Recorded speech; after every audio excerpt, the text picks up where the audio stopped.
Então vamos começar aqui a reagir ao cara que diz que teve uma experiência sobrenatural no show da Lady Gaga. Vamos lá. Parte do número de cristãos, desviados ou não, que estavam presentes naquela multidão de mais de 2 milhões de pessoas para o show da Lady Gaga. Eu não vim aqui manifestar hipocrisia. Para minha carne, o show foi ótimo. Para o meu espírito, Bom, se o cara é cristão, o cara não tá no show da Lady Gaga, né? Porque as coisas não convêm, ele é discípulo de Cristo. Porém, né, se o cara tá desviado, ele realmente se acaba, né? Até porque, o que tinha no show lá, cara? Um monte de gente, um monte de tempo sem ir no banheiro, você tinha aí, o cara, tanto de coisa louca acontecendo no show da Lady Gaga aí, não tá no script, né? Então, realmente, o cara tem que estar desviado, o cara não pode ser cristão e estar no show da Lady Gaga, ele é o cara que tá desviado, né? Mas vamos continuar aqui, que ele estava comentando que a carne dele gostou, né? Pô, que mau gosto. Pô, o que mais tinha? Mas no fedor daquilo lá, o pessoal tava dia sem tomar banho lá. Mas vamos continuar.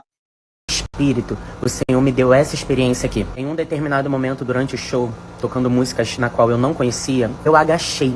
Que o Espírito Santo bradou no meu pensamento. Foi essa multidão que eu te prometi. As lágrimas tomou conta dos meus olhos e eu comecei a orar, pedindo a Deus misericórdia e perdão por toda aquela multidão. Eu senti uma Isso é realmente algo poderoso da parte de Deus mesmo. Nós muitas vezes somos a ovelha perdida que Jesus falou naquela parábola, né? Esse rapaz aí estava numa situação assim que ele era a ovelha perdida, né? Mas a semente ele estava no coração dele ainda, e aquela semente, no meio de tudo aquilo, ela foi realmente uma forma de ele relembrar aquilo que Deus moveu, né? E o Espírito Santo começou a mover na vida dele, né? Deus tem seus caminhos, Deus faz todas as coisas, né? De acordo com a sua vontade. Provavelmente tem pessoas intercedendo pela vida desse rapaz aí, e tá forte. Vamos continuar. Tá bacana. uma força espiritual e o Espírito Santo colocou o Salmos 103 nos meus lábios, na qual eu parei na parte que diz assim: o Senhor faz justiça e juízo a todos os oprimidos. O oprimido, ele realmente é oprimido, ele não cava pela opressão. E ali eu entendi que o Senhor manifestaria as consequências do ato desse show, mas ele guardaria quem realmente está em fraqueza numa batalha espiritual. Mas essa misericórdia não vai se estender para quem está cavando a sua própria opressão espiritual. Eu fui para a oração da igreja agora, fiz uma Aqui tem três coisas que a gente precisa falar, né? A primeira, né, é que tudo na vida tem consequências, né? Então, o perdão de Deus, ele vem até nós através de Jesus, né? Deus é misericordioso, mas pecado tem consequências, né? Então, a pessoa, ela faz, ela vai ter a consequência, qualquer pessoa vai ter consequência pelo pecado. A segunda coisa que a gente pode falar sobre isso é que existe uma diferença entre o cara que está fraco e ele tropeçou, e entre o cara que planeja a maldade, planeja o pecado, o iníquo, né? Então, para a pessoa que planeja o pecado, o coração dela já está endurecido, o coração dela não quer mais o caminho do Senhor, ela está planejando o pecado.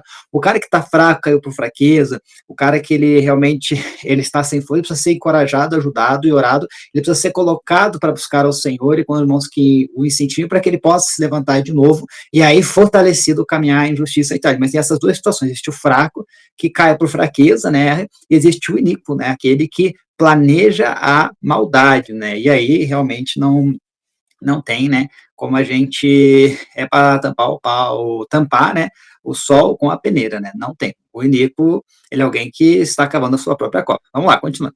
Fiz uma aliança de fogo com o Senhor para que eu me reposicione para quem se deve a minha adoração. E isso não se compete ao que o outro vê, ao que ele quer que eu pare de pecar. Mas isso se dá aos limites que eu não posso ultrapassar. E no final desse culto, dessa oração de hoje, em meio às profetisas revelando que há de acontecer, muitas enfermidades, as farmácias superlotadas de pessoas querendo remédios, fazendo filas imensas e não tendo, sepulturas abertas, caixões sendo invernizados. Deus falava comigo que ele não permitiu esse atentado no show da Lady Gaga, porque dessa vez ele não vai permitir que as pessoas interpretem que é vingança de Satanás. Saberão que é justiça de Deus. Bom, aí ele está dizendo que ele foi na oração ali e ele recebeu ali uma revelação junto com as outras irmãs, provavelmente a igreja pentecostal, né, de que Deus estaria juízo, né, e por causa do show da Lady Gaga, e acredito também por causa da situação do país, né.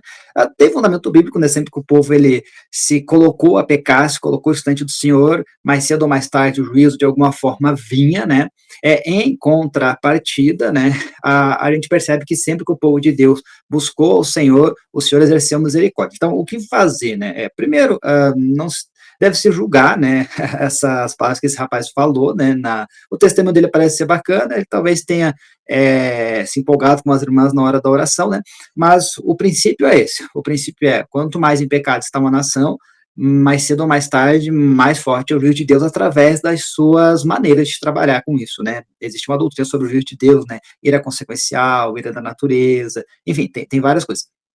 E tem também a questão de o povo de Deus, ele realmente, quando busca o Senhor sempre exerce misericórdia, segundo a Crônicas 7,14. Meu povo que busca pelo meu nome, orar, se humilhar, se arrepender dos seus nossos caminhos, buscar a minha face, eu verei do céu, eu perdoarei o pecado, eu sararei a terra, né? Então, independente se esse rapaz recebeu ou não uma profecia, junto com as outras profecias, lá no círculo de oração que ele foi participar lá, mas o princípio de 2 Crônicas 2, 2 Crônicas, né, 7,14, ele permanece imutável. Então, independente da veracidade ou não do que esse rapaz comenta, da suposta profecia, o povo de Deus precisa voltar ao Senhor, porque é o povo de Deus voltando ao Senhor, oração, jejum e busca, que faz com que Deus não traga juízo sobre a terra.